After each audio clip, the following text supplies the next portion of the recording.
Alors, on est arrivé à la partie des exemples, les exercices. Donc, je vais les diviser en trois parties. Donc, les premières séries, il faut voir la nature de ces séries. Est-ce qu'elles sont convergentes ou divergentes? Donc, la première série qu'on a, c'est sigma de 1 sur 2 racine de n. Alors, cette série, c'est quoi? Cette série, je peux faire sortir le scalaire 1/2, la réécrire comme ça. 1 sur, et racine de n, c'est n à la puissance 1/2. Alors là, je trouve une série de Riemann. D'accord? Avec le alpha, c'est 1/2. Donc le critère de Riemann, avec critère de Riemann, avec alpha égale à 1/2. Donc il est inférieur ou égal à 1. Donc cette série, elle est divergente. Deuxième exemple. Donc le deuxième exemple, on a sigma de n à la puissance 3 plus 1 sur n, non? C'est ça? Oh, non, n4. N à la puissance 4. Alors non, n à la puissance 3 au voisinage de plus l'infini, tout ça est positif. Donc je peux utiliser le critère d'équivalence. On a n3 plus 1 est équivalent à plus l'infini, bien sûr à n3. Donc si je divise ici par n4, n à la puissance 4, donc et ça tout simplement c'est 1 sur n. Alors comme on a avec la série 1 sur n, c'est la série harmonique, d'après le critère de Riemann elle est divergente. Alors d'après le critère d'équivalence, ça ce qui est aussi équivalent, il est aussi divergent. Critère d'équivalence, ok? Et aussi divergent. Troisième. Alors, on a moins 2 à la puissance n. Alors ça, c'est pas difficile. Ça, on peut voir que c'est une série géométrique.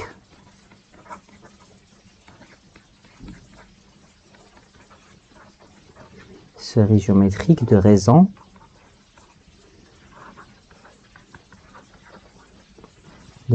Q qui est moins 2. Alors il faut voir la valeur absolue de Q. La valeur absolue de Q est la valeur absolue de moins 2 qui est égale à 2, supérieur à 1. Donc on est dans le cas divergent. Alors on a dit le cours, si la valeur absolue de Q est inférieure strictement à 1, elle est convergente. S'il est supérieur ou égal à 1, elle est divergente. Donc n est supérieur ou égal à 1. La raison est supérieure ou égale à 1, donc en valeur absolue, donc elle est divergente.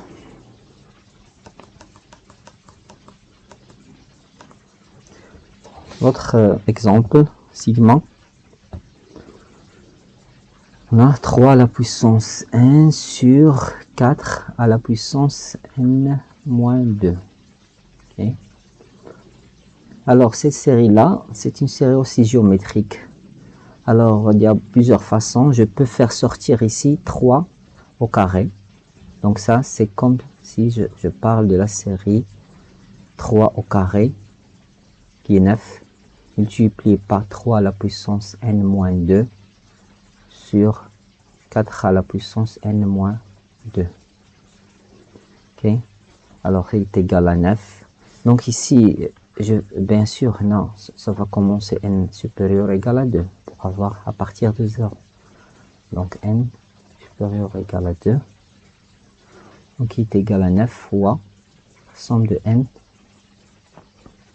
supérieur ou égal à 2 sur donc 3 sur 4 à la puissance n moins 2. D'accord? Ici, on peut faire un petit changement de variable.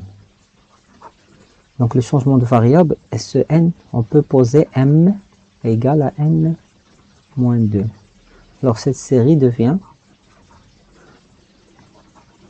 si n est supérieur à 2, donc n moins 2 supérieur égale à 0, c'est-à-dire m ça commence de 0.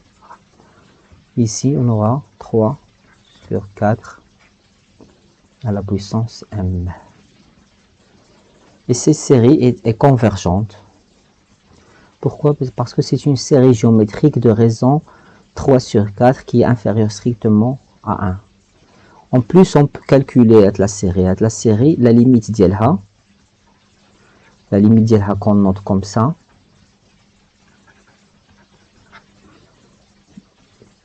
de cette série, 9 fois 3 sur 4 à la puissance m, c'est quoi? C'est égal à 9. Et à la partie, on sait calculer la limite. Multiplié par, donc il y a la limite d'IL 1 moins 3 sur 4 à la puissance n plus 1, la limite ça converge vers 0. Donc 1 moins quelque chose qui converge vers 0, l'infini, d'accord? Donc on a un nombre qui va converger vers 0, sur 1 moins 3 sur 4. Donc c'est 9 fois, donc 1 sur 4. 1 sur 1 sur 4, c'est 9 fois 4, égale 36. D'accord?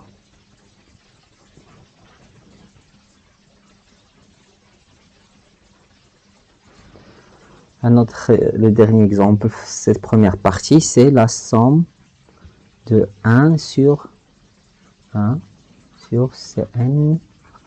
2n. Alors, rappel, c'est quoi CKn? La combinaison à partir de nb ou de n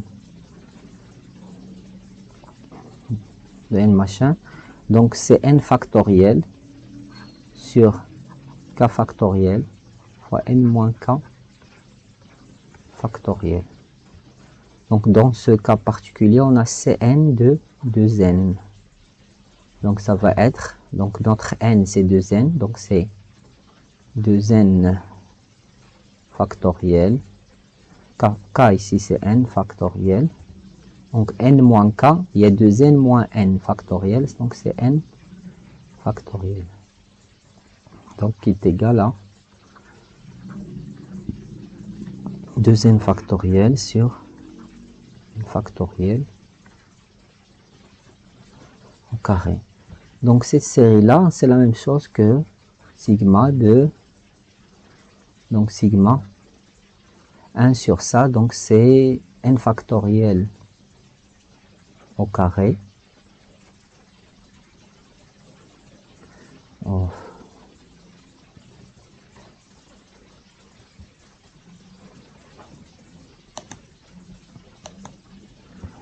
Donc n ici au carré.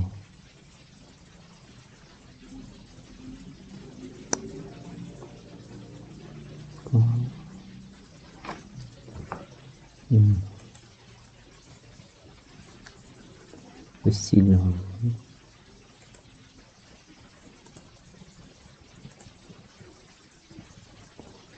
Donc n carré sur 2n factoriel. Alors on a ici le factoriel, donc je dois penser à le critère d'Alembert, d'accord?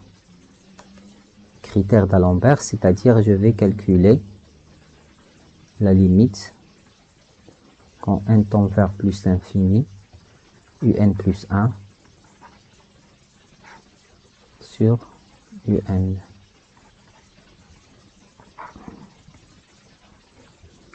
C'est la limite quand n tend vers plus l'infini. Donc un plus 1 c'est quoi? Donc ça va être n plus 1 factoriel au carré, d'accord, divisé par 2. À la place de n, je pose n plus 1. Donc ça va être 2n plus 2. 2 fois n plus 1, c'est 2n plus 2. Factoriel. Donc ça, c'est un plus 1.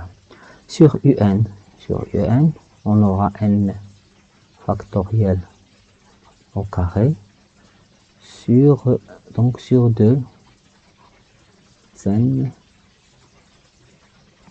factoriel. Et il faut voir cette limite, ce qu'il est inférieur à 1 ou supérieur à 1. Donc c'est la limite, donc est égal à la limite quand n tend vers plus l'infini. Alors, on a ici n plus 1 factoriel, mais n factoriel, ça reste seulement n factoriel. Ça reste seulement n plus 1, d'accord? N plus 1 factoriel, c'est simplifié à n factoriel. Il reste ici n plus 1 avec le carré, donc ça reste n plus 1 au carré. Et ici, les deux. On a 2n plus 2 factoriel. Donc, ça, 2n factoriel, ça va se simplifier. Qu'est-ce qu'il va rester? Il va rester le terme de 2n plus 2 fois le terme suivant, 2n plus 1 fois 2n factoriel qui va se simplifier avec ce 2n factoriel. Donc c'est quoi cette limite-là? C'est la limite quand n tend vers plus l'infini. À peu près en haut, on a quelque chose de n au carré. Et en bas, on a quelque chose de 4n au carré. D'accord? Donc ça est équivalent à ça. Donc ils ont la même limite. Donc c'est 1 sur 4. Où on peut voir ici, c'est le coefficient. On a le coefficient de plus grand degré sur le coefficient du plus grand degré. Donc ici, on a 1 sur 4. Donc la limite, elle est inférieure strictement à 1. Et donc d'après le critère d'Alembert, on a la série est convergente. Critère d'Alembert.